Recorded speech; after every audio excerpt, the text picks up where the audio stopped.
Hi guys, hope you're doing well. I just wanted to do a quick update on what I've been working on. I just got this new desk mount for my phone to record, so pretty excited about that. I think that's going to be pretty good.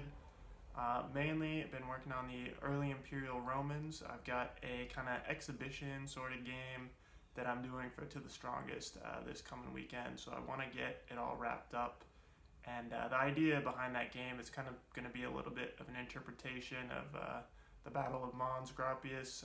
Some of the troop types are a little, on the Roman side are from a little later time period than that, but I think it'll be okay. So yeah, let me show you what I've been working on. So first up, we have these early Imperial Roman cavalry lancers.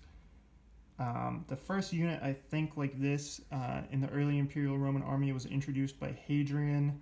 So kind of at the end of the early Imperial Roman kind of era, or the start of the end, anyways, moving into the mid kind of empire. So yeah, these guys I think turned out pretty cool. I like them a lot. Especially like the guy holding the lance with two hands, which is how they were used. I think that's cool that they did figures like this. I mainly got these guys to kind of break up the army a bit, the Roman cavalry, so they're not super samey. And yeah, I think they'll also, having some lance arm troops for the Romans will, I think, be a good benefit. The shield patterns I based off of some shield designs I've seen for the late Roman period, just because it looked like it'd be pretty easy to freehand that. Highlighting shields is still something I'm working on, highlighting flat surfaces, and I think the highlights came out okay. That's still something I'm working on. This is my say. I've been kind of miniature painting for 2.5 years now, and I only really started to pick up on the good techniques like halfway through last year. And actually, a big chunk of that time doesn't count either because I have a wrist injury that stopped me from painting for like 6 months. So that unit just needs to be based. And then over here we have the Imperial Horse Guards, Equites, Singulares Augusti, which these guys are coming along pretty well. Mainly with these guys, just need to finish some details and highlights, and the horses and horse gear, obviously.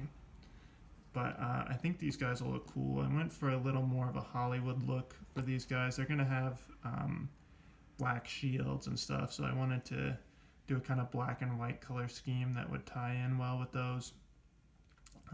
They're one of my favorite units historically. There's a really great book by Michael Spadell, Horse Guard Riding for Caesar, which I read a couple years ago, which I have. I really liked that book, and I loved he just goes in so much detail about these Imperial cavalry that, I had to do a unit of them.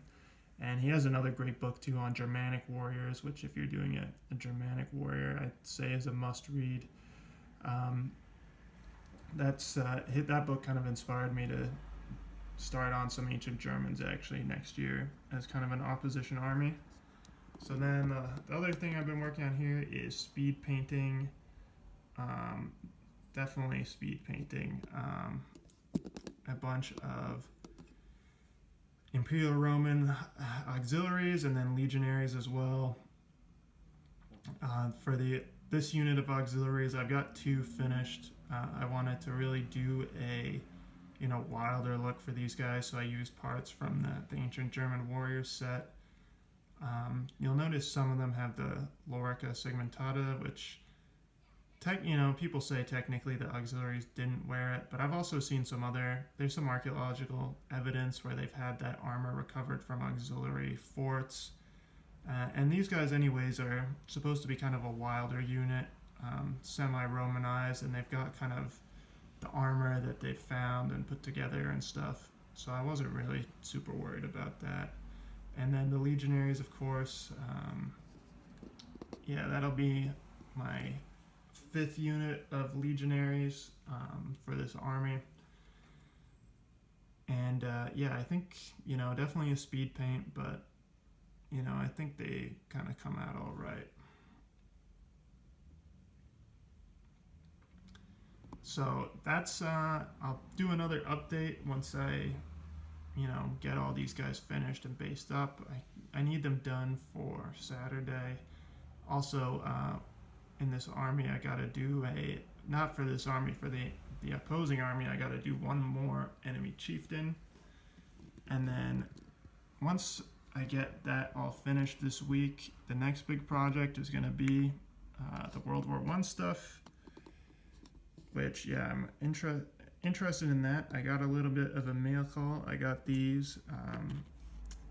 The Germans I think will paint up pretty fast. Once I paint them up, I've got these Woodbine Design Company British or Dominion troops to go up against them. The one thing I did notice is there is a very significant size difference between the two companies. Hopefully, it doesn't really matter on the tabletop. You won't be able to tell. But yeah, I was a little annoyed at how small these guys are, and I know new stuff like these plastics tend to be on the bigger side, but these woodbines are like really small, even compared, I think, to other older metals. Like I had this. This is a Foundry World of the Greek guy from, from before the World War One stuff was sculpted, and he is like way bigger. I do like the individual sculpts on these guys, but they are just like very, very petite. I've got a couple packs of Great War miniatures coming to see how they compare in size. I mainly got the Woodbine guys because the price was pretty good on them, and also the separate heads.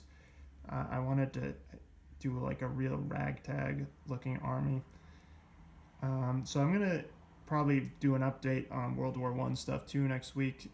Next week, life starts to get really, really busy for me. So I thought the World War One stuff would be a good project for that because the paint schemes are a little more simple and stuff.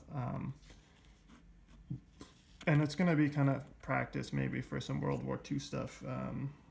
Getting used to painting more modern troops. I do want to do some World War II next year, and hopefully I'll be able to get in some Blood and Valor games around Thanksgiving. I do want to do some battle reports on this channel, but just right now, realistically, it's not going to happen until Thanksgiving, Christmas time. I should have a lot more time in my schedule around then. The next 2 months, it's going to be painting when I can, and the World War One stuff hopefully will be a nice, small, simple project to get done in that time. So thanks for watching. I'm going to do some updates on the ancient stuff, do a little bit of a World War One discussion, I think, next time. It's a subject that really interests me. And also, while I do the World War One stuff, I'll be fitting in some ancients here and there. I got some units that I want to finish up for some different armies. Those armies are, I've got enough forces for them to really play a lot of battles, but, I just add units in here and there. All right, thanks for watching. See you next time.